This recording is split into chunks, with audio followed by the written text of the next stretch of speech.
নমস্কার বন্ধুরা, all in one চ্যানেলে আপনাদের সবাইকে স্বাগত জানাই। আশা করি সবাই ভালো আছেন, সুস্থ আছেন। আজকে 1 জানুয়ারি, তাই সবাই হ্যাপি নিউ ইয়ার।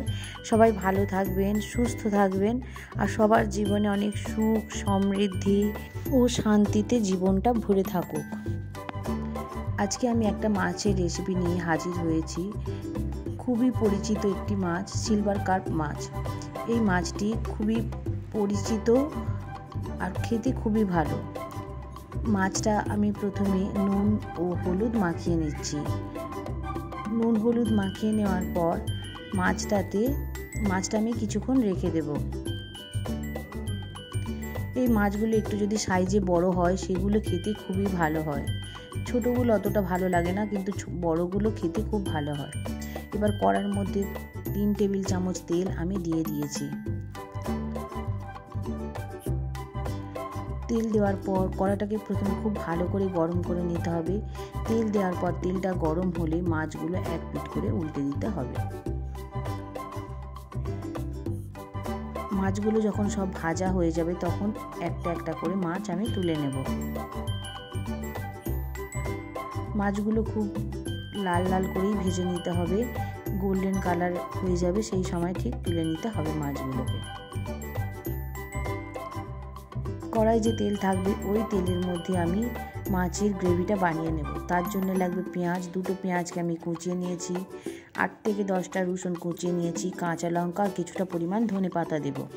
কুচানো পেঁয়াজগুলো তেলের মধ্যে দিয়ে দেব। পেঁয়াজটা একটু নাড়াচাড়া করে যখন একটু গোল্ডেন কালার হবে ঠিক সেই সময় এর মধ্যে আমি 1 চা চামচ নুন দিয়ে দেব। নুনটা দিলে পেঁয়াজটা আরও তাড়াতাড়ি গলে যাবে, কিন্তু প্রথমে যদি আমি নুনটা দিয়ে দিই তাহলে পেঁয়াজের এই কালারটা খুব সুন্দর হবে না, একটু গলে গলে কেমন একটা দেখতে লাগবে। পেঁয়াজটা যখন কালার এসে যাবে আর গলে যাবে ঠিক সেই সময় কুচিয়ে রাখা রসুনটা ওর মধ্যে দিয়ে দিতে হবে। আগে দিলে রসুনটা পুড়ে যাবে, তাহলে খেতে ভালো লাগবে না। রসুনটা দিয়ে খুব বেশি সময় নাড়ার দরকার নেই, 2-3 মিনিট নাড়লেই হবে। তারপরে কাঁচা লঙ্কা দিয়ে দেব। কাঁচা লঙ্কা দেওয়ার পর ধনেপাতা, টমেটো সস দিয়ে ভালো করে নাড়াচাড়া করে নেব। ভালো করে যখন নাড়াচাড়া করে নেওয়ার পরের মধ্যে 1 গ্লাস জল আমি দিয়ে দেব। জলটা দিয়ে খুব ভালো করে যখন গ্রেভিটার সঙ্গে ভালো করে মিশিয়ে নিতে হবে। 2-3 মিনিট পর যখন গ্রেভিটা খুব ভালো করে ফুটতে শুরু করবে তখন এর মধ্যে ভেজে রাখা মাছগুলো দিয়ে দিতে হবে। ভেজে রাখা মাছগুলো দিয়ে ভালো করে গ্রেভির মধ্যে ডুবিয়ে দিতে হবে। উপর থেকে কিছুটা পরিমাণ ধনেপাতা ছড়িয়ে দিতে হবে।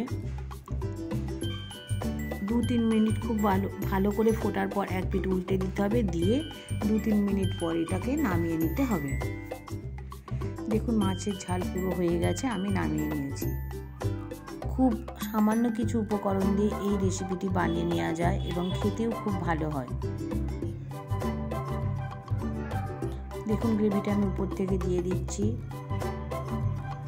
গরম ভাতের সাথে খেতে খুবই ভালো লাগে সিলভার কাপ মাছের ঝাল। আপনারা চাইলে অবশ্যই বাড়িতে একদিন বানিয়ে দেখতে পারেন। ভিডিওটা দেখার জন্য সবাইকে অনেক ধন্যবাদ। সবাই ভালো থাকবেন, সুস্থ থাকবেন। দেখা হবে পরের একটা ভিডিওতে।